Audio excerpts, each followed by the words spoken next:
গ্রামের জামাল উদ্দিন, তিনি ছোটবেলায় যখন লেখাপড়া শুরু করেন, তার পরিবারের আশেপাশে লেখাপড়া জানার মতো কোনো মানুষ ছিল না। একটা দুটো পরিবার অনেক দূরে তারা স্কুলে ছেলে মেয়েদেরকে পাঠাতো। এই জামাল উদ্দিন তার লেখাপড়া করার সময় তার বাবা তাকে খাতা কিনে দিতে পারতেন না, বই কিনে দিতে পারতেন না, তার পোশাক কিনে দিতে পারতেন না।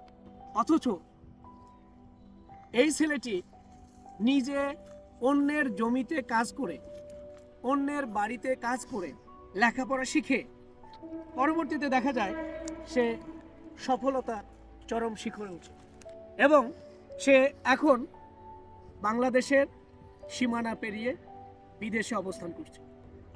একটা ইউনিভার্সিটির সে এখন প্রফেসর হিসেবে আছে।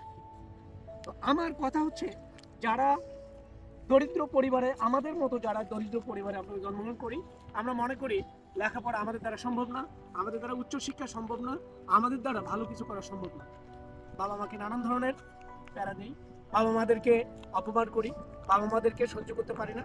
এবং অনেক সময় দেখা যায়, আমি একজন শিক্ষক হিসাবে অনেকের কাছে শুনি, অভিযোগ শুনি যে তার ছেলে এবং মেয়েরা মাঝে মাঝেই বলে, তোমাকে বাবা বলতে আমার লজ্জা হয়, তোমাকে মা বলতে আমার ঘৃণা হয়। বাবা মা দরিদ্র হওয়া সত্ত্বেও তোমাকে, আমাকে, আমাদেরকে লেখাপড়া করাচ্ছেন, এটা কি তাদের অপরাধ? বাবা মা যদি দরিদ্র থেকে, অশিক্ষিত থেকে তোমাকে, আমাকে, আমাদেরকে স্কুলে না পাঠাতো, তাহলে আমরাও কিন্তু দরিদ্র থাকতাম, অশিক্ষিত থাকতাম, অন্যের জমিতে কাজ করতাম। তাহলে এই মানুষটা যখন, বাবা মা হিসেবে তারা যখন আমাদেরকে কষ্ট করে স্কুল কলেজে পাঠায়, আমরা লেখাপড়া শিখে কি এমনটা আমরা হয়ে যাই যে বাবা মাকে অপমান করতে?